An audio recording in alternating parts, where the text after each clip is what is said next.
Welcome. আজকে তোমাদের class 11 এর নিমাটো হেলমিনথিস পর্বের বৈশিষ্ট্য নিয়ে এসেছি। এই পর্বের যে বৈশিষ্ট্যগুলো, এখানে সিউডোসিলম কি, মনোজেনেটিক ডাইজেনেটিক প্যারাসাইট কোনটা, বোধ রোগ কি, এই সমস্ত বিষয় নিয়ে বলবো। রেনেট সেল কি, এবং এই নন কোয়াড্রেটিক যে সমস্ত পর্বের বৈশিষ্ট্যগুলো আমার ভিডিওর প্লে লিস্টে চলে যাবে, সেখানে পেয়ে যাবে। এবং ক্লাস 11 এর বিভিন্ন মক টেস্ট রয়েছে আমার চ্যানেলে, সেগুলো তোমরা দেখে নেবে। প্রথম, নিমাটো হেলমিনথিস। এই পর্বের বৈশিষ্ট্য জানতে গেলে আগে তার উদাহরণটা জেনে নিতে হবে। গোলকৃমি, যার অপর নাম অ্যাস্কারিস লুম্বিকয়েডিস।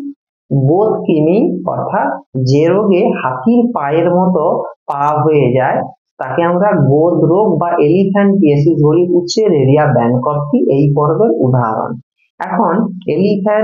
এখন নিমাটো হেলমিনথিসটা কি, যে পর্বের প্রাণীরা যারা অবভিয়াসলি অমেরুদণ্ডী, যারা দেহ বেলানাকার, যাদের ছদ্মশীলন থাকে, যাদের প্রথম যৌন দ্বিরূপতা গড়ে উঠেছে, এই পর্বের প্রাণীদের প্রথম পুরুষ এবং স্ত্রীতে আলাদা ভাগ করতে পারবো, সেই পর্বটাকেই আমরা নিমাটো হেলমিনথিস বলবো। এই নিমাটো হেলমিনথিসের পর্বে দেখে নাও, এখানে ছবি একটা দেওয়া আছে। এটা হচ্ছে অ্যাস্কারিস লুম্বিকয়েডিস, অর্থাৎ একে আমরা বলি গোল কৃমি।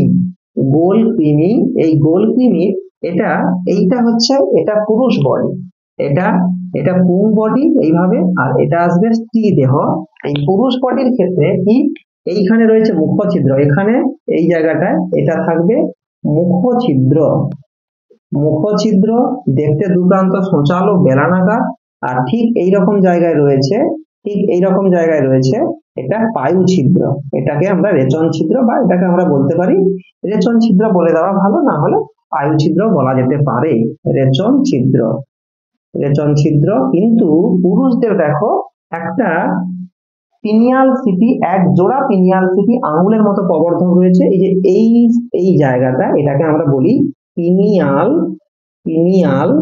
সিটি। এটাকে পিনিয়াল সিটি বলে থাকি।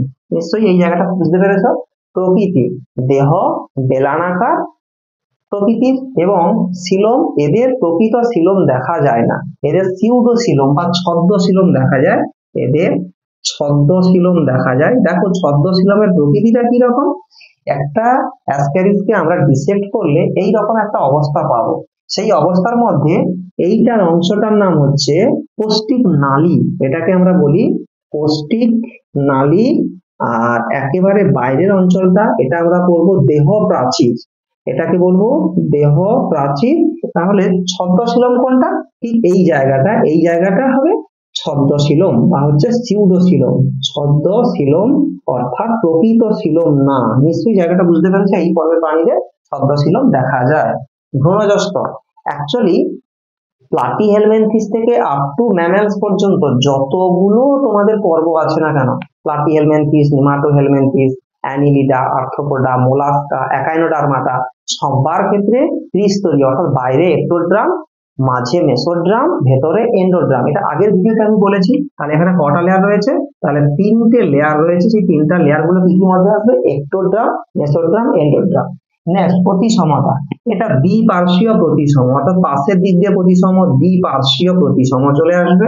কোষ্ঠিকতন্ত্র স্ট্রেট, অর্থাৎ মুখছিদ্র এবং রেচন ছিদ্র, এইভাবে একেবারে কোষ্ঠিকতন্ত্র কি আসবে, সোজা, একবারে সোজা বা স্ট্রেট আমি বলে দিচ্ছি, আর ভাষায় বলে দিচ্ছি মুখছিদ্র এবং পায়ুছিদ্র পর্যন্ত বিস্তৃত। রেচনতন্ত্র, এটা খুব ইম্পর্টেন্ট একটা জায়গা। রেচনতন্ত্র এটা ইম্পর্টেন্ট, সিলোম ইম্পর্টেন্ট, এই প্রশ্নগুলো খুব ইম্পর্টেন্ট। বলি এদের রেচনতন্ত্র, তাহলে একজোড়া পার্শ্বীয় নালী, বর্তমান একজোড়া পার্শ্বীয় নালী আর রেনেট কোষ থাকে। এই চাকরিটির রেনেট কোষ, যেগুলো কখনো কখনো রেচনে সাহায্য করে। ভীষণ ইম্পর্টেন্ট এইটা। তাহলে বললাম কি, এটা একজোড়া পার্শ্বীয় নালী, একজোড়া পার্শ্বীয় নালী থাকবে এখানে। আর একটা কথা বলেছি, রেনেট সেল থাকবে, এইচ টাইপের রেনেট কোষ থাকবে। নিশ্চয়ই জায়গাটা বুঝতে পেরেছো। জনন ক্ষেত্রে বলি, এদের প্রথম যৌন দ্বিরূপতা দেখা যায়, অর্থাৎ পুরুষ প্রাণী এবং স্ত্রী প্রাণী দুটো বডি আলাদা। প্রথম যৌন দ্বিরূপতা দেখা যায় লার্ভা, 2 প্রকার লার্ভা। এর উদাহরণ যদি গোলকৃমি বা অ্যাস্কারিস লুম্বিকয়েডিসের ক্ষেত্রে বলি, তখন সেই লার্ভাটার নাম হবে র্যাবডিটিফর্ম লার্ভা। র‍্যাবডিটিফর্ম লার্ভা, এটা আসবে র‍্যাবডিটিফর্ম লার্ভা। আর উচেরেরিয়া ব্র্যানকপ্টির ক্ষেত্রে মানে গোতিমির লার্ভাটা হবে মাইক্রোফাইলেরিয়া, এটা আসবে মাইক্রোফাইলেরিয়া লার্ভা। এখন নিশ্চয়ই পয়েন্টগুলো বুঝতে পেরেছো। এক্সাম্পল গুলো বলি। মনোজেনেটিক পরজীবী অর্থাৎ যে সকল পরজীবীর জীবনচক্র সম্পাদনের জন্য একটি মাত্র কি দরকার, পোষক দরকার, তাকে আমরা মনোজেনেটিক। যেমন এখানে কি আসবে, অ্যাসক্যারিস লুম্বিকয়েডেস, অ্যাসক্যারিস এসপি, যার এসপি মানে স্পিসিস প্রজাতি, প্রজাতিটার নাম কি হবে লুম্বিকয়েডেস। আর ডাইজেনেটিক পরাসেট কি হবে, উচেরেরিয়া ব্যানকপ্টি, আমি এসপি করে দিলাম।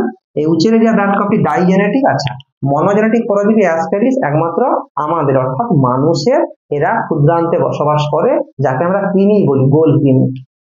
উচেরেরিয়া ব্যানকপ্টি এটা ডাইজেনেটিক, যার জন্য মানুষ মুখ্য পোষক এবং স্ত্রী কিউলেক্স মশা হবে গৌণ পোষক। এটা ডাইজেনেটিক পরজীবী। নিশ্চয়ই ভিডিওটা বুঝতে পেরেছো এবং এর পরবর্তী অংশগুলো তোমরা প্লে লিস্টে পেয়ে যাবে, সেখান থেকে দেখে নিও। Thank you.